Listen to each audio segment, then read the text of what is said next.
Good Friday morning, everyone, and welcome into today's daily Bible reading for July the 12th. Today we are reading together the 85th Psalm.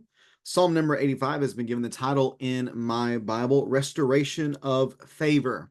I think we could classify this psalm as a psalm of trust and confidence. The superscription tells us that this is for the choir director, a psalm of the sons of Korah, which is the same as our read from Wednesday, and Psalm 84 was also a psalm of the a psalm of the sons of Korah. We're not given any sort of historical context to this psalm, but many people, based upon the content of the psalm, they think that it might actually have been written in response to Israel's or the Jewish people's return from captivity. That this is written in response to them being allowed to come back to the land, and that this is trust and confidence in God that He will bring restoration to them after the punishment that they endured because of their previous failures of loyalty to the law. So, with that in mind, let's go ahead and get the text up on the screen for us. We'll read along together today here on this Good Friday. Psalm 85. Let's begin reading verse number 1. Psalm 85 and verse number 1. Yahweh, you showed favor to your land. You restored the fortunes of Jacob. You forgave your people's guilt. You covered all their sin. Selah. You withdrew all your fury. You turned from your burning anger. Return to us, God of our salvation, and abandon your displeasure with us. Will you be angry with us forever? Will you prolong your anger for all generations? Will you not revive us again, so that your people may rejoice in you? Show us your faithful love, Yahweh, and give us your salvation. I will listen to what God will say. Surely Yahweh will declare peace to his people, his faithful ones, and not let them go back to their foolish ways. His salvation is very near those who fear him, so that glory may dwell in our land. Faithful love and truth will join together. Righteousness and peace will embrace. Truth will spring up from the earth, and righteousness will look down from heaven. Also, Yahweh will provide what is good, and our land will yield its crops. Righteousness will go before him to prepare the way for his steps. And that is Psalm number 85. Again, restoration of favor. As we look at this psalm, reading the first few verses, it's a little bit backwards, or actually, I guess it's not backwards, probably read honestly in the most natural way. It begins by looking at God's grace to his people in the past. There's a request in the very first line, or a statement of fact concerning what has happened in the very first line. Yahweh, you showed favor to your land. So this all past tense looking back. How has Yahweh showed favor to his land? Well, by the fact that he restored the fortunes of Jacob. He forgave people's guilt. He covered all their sin. He withdrew all of his fury. And he turned he turned from his burning anger. All these might have a particular idea in the past tense, a particular event where God showed grace or extended grace and forgiveness to his people, or might just be looking back at Israel's history as a whole. This was something that Yahweh did, that whenever they sinned and he punished them, he admonished them in some way, disciplined them in some way, that once they turned back to him, he blessed them through forgiveness and extending of his grace. So that might be what's in view here. Just the general pattern of behavior from Yahweh, how gracious and kind and patient he has been with his people. But again, past tense. This is grace in the past tense. But then we get to verse number 4, and we now see an appeal for that grace to be continued in the present tense. Again, it makes sense to me, at least, that this would be a psalm written upon the return from captivity. Again, they're looking back in history at how gracious God has been and how he's shown grace through forgiveness and restoration. And now in this moment, they're asking for him to do the same thing. So return to us, God of our salvation, and abandon your displeasure with us. Will you be angry with us forever? Will you prolong your anger for all generations? We see anger being a theme here, an emphasis on his anger in verses 3, 4, and 5. Again, in the past, you withdrew all your fury. In the past, you turned from your burning anger. So now, since you've already done that before, now please do that again. Abandon your displeasure with us. And here in this current crisis, in this current situation where they need him, please abandon your displeasure. Will you be angry forever? Will you prolong your anger? And of course, the hope is no, that there will be forgiveness and grace extended to them once again. And in doing so, this will be like a revival for will you not revive us again, so that your people may rejoice in you? Show your faithful love, Yahweh, and give us your salvation. Notice the emphasis on this being Yahweh's doing, that you revive us again, that they may rejoice in you. Show us your faithful love. Give us of your salvation. He is the source of all of these blessings. Yahweh is the source of grace.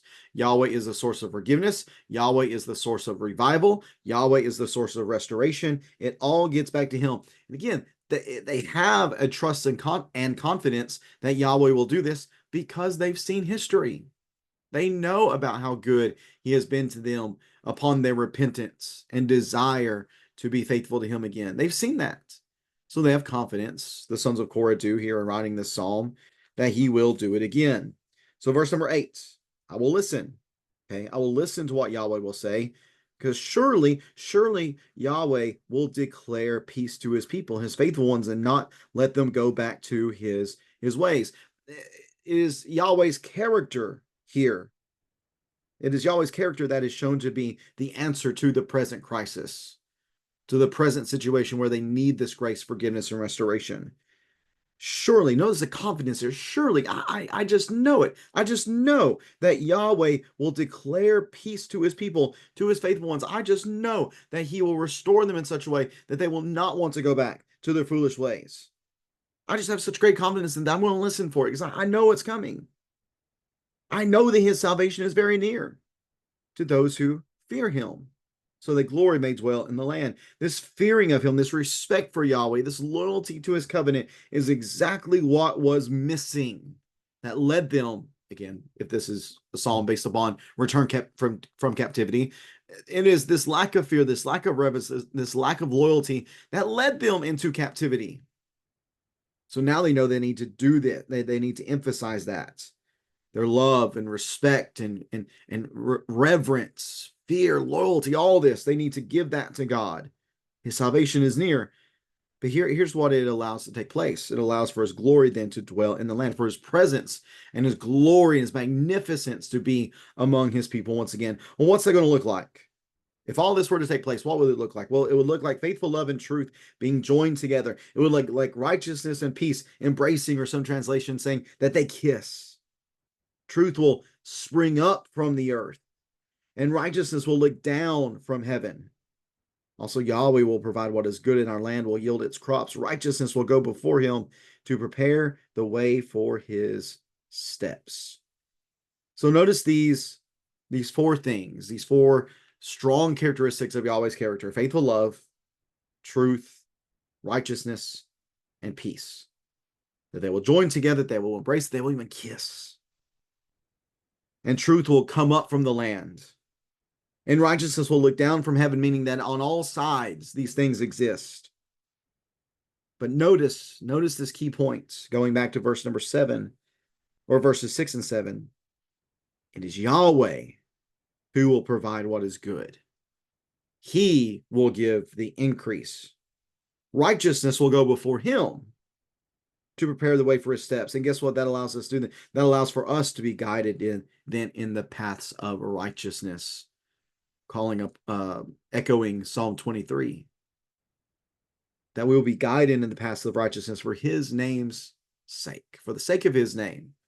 Again, he is the source of all this restoration.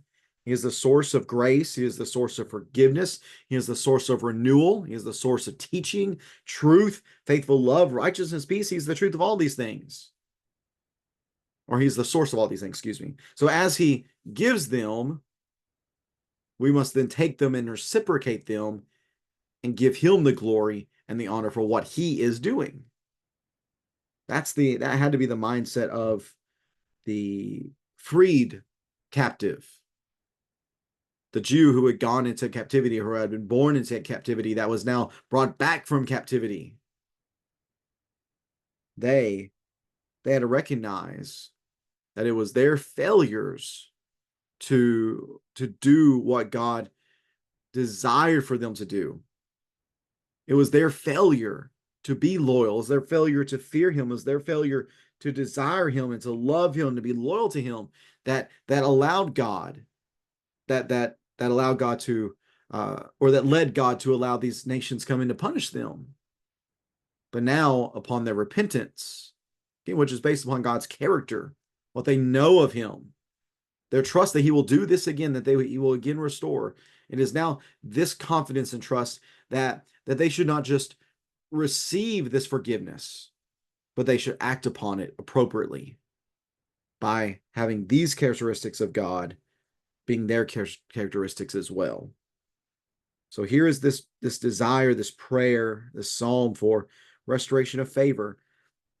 But they had to go along with it. They had to go with it. They had to take advantage of it by then being changed and not putting themselves in a position for this punishment of sin to be true in their lives again. And the same thing's true for us in our response to the gospel and in the restoration and renewing that God gives us. We must take advantage of that by building upon those good characteristics in our own lives, so that we can show this proper character to others and honor God by displaying these same good characteristics that he has shown to us, by displaying those to his glory as well.